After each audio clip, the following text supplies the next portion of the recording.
Bueno, continuamos con el parágrafo 336 de la filosofía del derecho. El tema de este parágrafo es la jerarquía entre el derecho internacional y el bienestar del Estado como totalidad concreta. Hegel plantea aquí cuál es la ley más elevada que rige la conducta de un Estado en sus relaciones con otros. Estamos hablando de derecho internacional. El problema o la cuestión central que plantea Hegel es qué prevalece cuando un tratado internacional entra en conflicto con lo que un Estado considera su propio bienestar o interés vital. Y Hegel enfrenta dos principios. Por un lado, la obligación de respetar los tratados, el Pacta Sunt Servanda, que ya habíamos hablado en el parágrafo 331, si no recuerdo mal, y la razón de Estado, es decir, la supervivencia y el bienestar del todo como ley suprema. Y al respecto, la tesis principal de Hegel es que el bienestar del Estado, entendido como su autopreservación y desarrollo como totalidad concreta, constituye su ley más elevada en lo que se refiere a las relaciones internacionales por encima o antes de los tratados particulares. Esto no es, desde la perspectiva de Hegel, un mero utilitarismo, sino que se fundamenta en la propia idea del Estado, en el propio concepto de Estado que supera la oposición abstracta entre derecho y bienestar. El parágrafo dice lo siguiente, voy a citar. Puesto que en su relación de independencia recíproca, los estados están como voluntades particulares y la validez de los tratados se basa en estas voluntades, y puesto que la voluntad particular del todo es por su contenido el bienestar del todo, o sea, el bienestar del todo, constituye su ley más elevada en relación con otros. Esto se acentúa si se tiene en cuenta que la idea del Estado consiste precisamente en que en ella se elimine la contraposición entre el derecho como libertad abstracta y el bienestar como contenido particular acabado, y que el primer reconocimiento de los estados se les efectúe como totalidades concretas. Hasta ahí Hegel. Bueno, habla aquí pues de los estados como voluntades particulares en el sentido de que cada estado soberano es una voluntad concreta que persigue sus propios fines, ¿no? Y no es una encarnación de o una instancia de un derecho universal abstracto. La otra idea que está aquí presente es la del bienestar del todo, que esto es importante señalarlo porque también es algo que va a aclarar en el siguiente parágrafo. No se trata del bienestar, o no hay que entender el bienestar del Estado como el bienestar de los individuos que están dentro del Estado, ni siquiera la riqueza material, sino la preservación, el honor y la potencia del Estado como totalidad ética. Entonces, en última instancia, su soberanía. Esta es la ley más elevada, dice Hegel, en las relaciones externas. Entonces, cuando Hegel habla del derecho como libertad abstracta, se refiere al derecho puramente formal basado en principios universales desligados de las condiciones concretas de existencia de cada estado, incluso de cada pueblo, pues, ¿no? Entonces, cuando habla del bienestar como contenido particular acabado, se refiere a que el interés concreto de un estado particular, que incluye su seguridad, su cultura, su economía y también, dentro de este bienestar, incluye también su identidad. En este registro es que el Estado es una totalidad concreta, es decir, que no es una suma de individuos ni una mera estructura jurídica, sino que es una unidad orgánica que integra derecho, moralidad, bienestar, es decir, todo el espíritu objetivo. Ahora, este parágrafo es clave para entender la teoría hegeliana de la razón de Estado. Se conecta con el parágrafo 331 que ya habíamos visto, en el sentido de que el reconocimiento entre estados es el primer momento de su relación, pero ese reconocimiento es de totalidades concretas, no de sujetos abstractos. También se relaciona con el 332, con los parágrafos 332 a 335, sobre la indeterminación de las causas de guerra y el papel de la representación, como vimos justamente en el parágrafo anterior. Ahora aquí Hegel añade el fundamento último, es decir, que a todas estas consideraciones hay que agregarle el bienestar del Estado es la ley suprema. Bueno, más adelante en los parágrafos 337 a 340, Hegel desarrollará la idea de que el tribunal de estos conflictos no es un juez humano, sino el espíritu del mundo, Weltgeist, a través de la historia. También se vincula con toda la crítica hegeliana al formalismo kantiano que afecta todo este apartado del derecho internacional, en el sentido de que el derecho no puede estar por encima de la vida concreta de los estados. Y también la relación puede establecerse o verse claramente la relación de Hegel con Maquiavelo, porque el príncipe debe anteponer la razón de Estado a cualquier consideración moral o jurídica abstracta. Entonces Hegel da a esta idea un fundamento filosófico. No se trata, otra vez, hay que insistir, no se trata de cinismo, sino de la naturaleza misma del Estado como totalidad concreta. Insisto, es algo que va a desarrollar Hegel en el parágrafo que viene. Y también, otra vez, ¿no? Hobbes está aquí en la mira, bueno, en el horizonte más que en la mira, ¿no?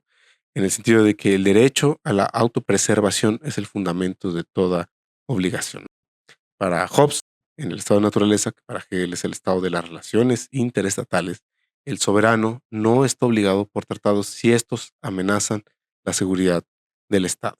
Y bueno, como siempre, ¿no? El enemigo que él sí está en la mira es Kant, ¿no? Con la idea de la paz perpetua. Kant, que prohíbe la guerra preventiva y exige el respeto a los tratados, y que Hegel responde que Kant no ha comprendido que el Estado es una totalidad concreta cuyo bienestar es innegociable. Entonces, la Federación de Estados kantianas sería impotente frente a un Estado que invoca su bienestar como principio supremo, ¿no? O, para ponerlo a la inversa, ¿no? La Federación de Estados, en la medida en que suponga la vulneración de la soberanía, no puede estar entonces por encima del bienestar del Estado. Este planteamiento de este parágrafo, quiero decir, también se relaciona con el realismo político contemporáneo en la medida en que pone a la razón de Estado como principio rector de la política exterior. Para el realismo, ¿no? Los estados actúan en función del interés nacional y no de principios jurídicos abstractos. Entonces, Hegel sería un antecesor filosófico de esta tradición. Ahora, en lo que tiene que ver con las relevancia, ¿no? Para las discusiones actuales, este parágrafo 336 sería relevante en el tema del excepcionalismo y la violación de tratados. Por ejemplo, estados como Estados Unidos, Rusia, China o Israel invocan a menudo su interés nacional o su seguridad nacional para justificar el incumplimiento de tratados internacionales. Paradójico, porque bueno, formalmente Hegel podría ofrecer una justificación filosófica, ¿no? En el sentido de que el bienestar del todo es la ley más elevada. Sin embargo, cabría ver si estas invocaciones a la seguridad nacional por parte de todos estos estados en realidad corresponden con la seguridad o con el interés o con el bienestar del de Estado, ¿no? Antes que por intereses, por ejemplo, de índole capitalista, que sería otra cuestión. Entonces, haciendo a un lado esos intereses del capital internacional, pues, ¿no? De la acumulación de capital, podríamos evaluar o ver reflejado ahí el principio hegeliano. Sin embargo, esta extrapolación encuentra límites si metemos el factor de la economía capitalista pues en juego. Otro caso en el que podría ser relevante es en la confrontación entre derecho internacional contra soberanía, ¿no? Por ejemplo, la Corte Penal Internacional ha intentado procesar a líderes de estados como Sudán, Libia, Rusia, ¿no? Sin embargo, estados como Estados Unidos, Rusia o China no reconocen la jurisdicción. La razón de Estado, que es proteger a sus funcionarios y su soberanía, prevalece y debe prevalecer sobre el derecho internacional. Entonces Hegel explicaría que esto no es una anomalía, sino la expresión del principio de que el bienestar del todo es la ley suprema. Y también es relevante para efectos de la discusión de la doctrina de la guerra preventiva. La Estrategia de Seguridad Nacional de Estados Unidos estableció el derecho a atacar preventivamente contra amenazas futuras. Hegel ya había mostrado que los estados pueden interpretar cualquier peligro potencial, como vimos en el parágrafo anterior, como una amenaza a su bienestar, justificando así acciones unilaterales. Insisto, todo esto tiene que verse en el registro puramente del derecho internacional, haciendo abstracción de intereses corporativos, capitalistas, al lado, para que entonces pueda aplicar directamente como ejemplo de lo que está diciendo Hegel. Aquí solo digo como ilustración, no lo digo como un análisis, pues, ¿no? De caso. También aquí sería importante analizarlo a la luz de los acuerdos o de los tratados en torno al cambio climático, ¿no? Por ejemplo, el Acuerdo de París es un tratado voluntario y la salida temporal de Estados Unidos bajo Trump invocó el interés económico nacional por encima del compromiso climático. Entonces Hegel podría decir que el bienestar del todo, entendido aquí como la economía y el empleo, primó sobre la obligación contractual.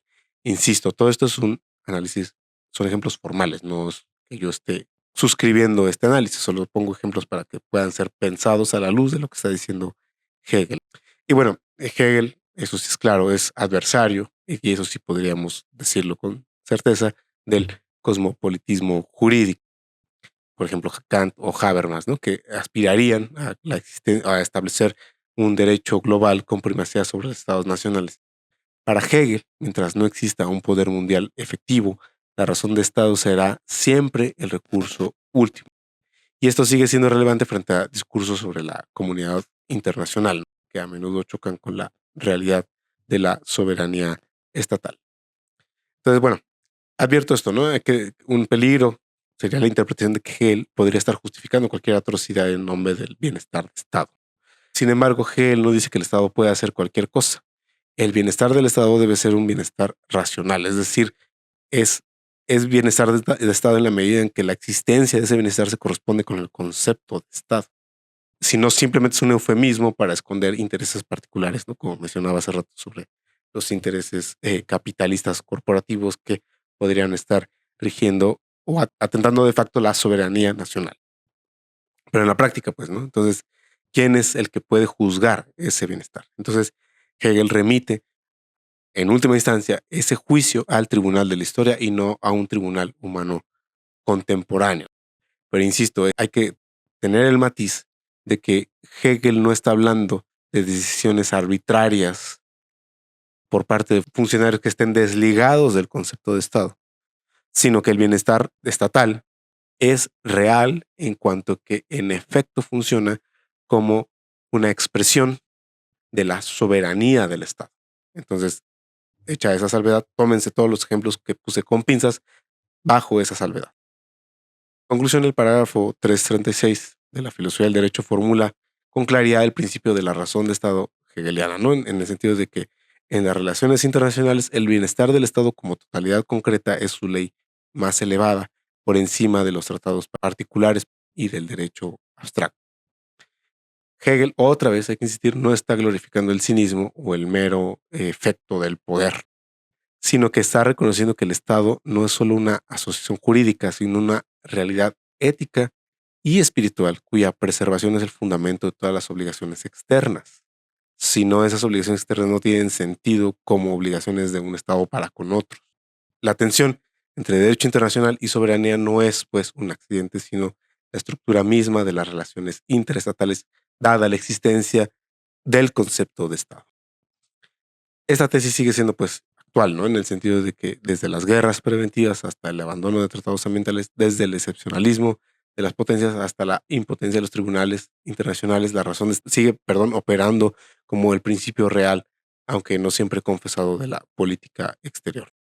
Entonces, Hegel, digamos, nos invita a tomar en serio esta realidad y abandonar la ilusión de un derecho internacional que pueda simplemente anular la soberanía estatal.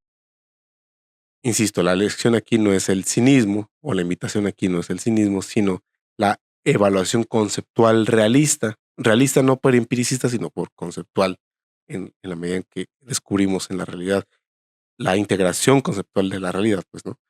La idea es que entonces la paz perpetua no es posible mientras los estados sean totalidades concretas que ponen su propio bienestar por encima de cualquier otra consideración, ¿no? Y bueno, yo hasta ahí lo dejo, nos vemos en el siguiente episodio.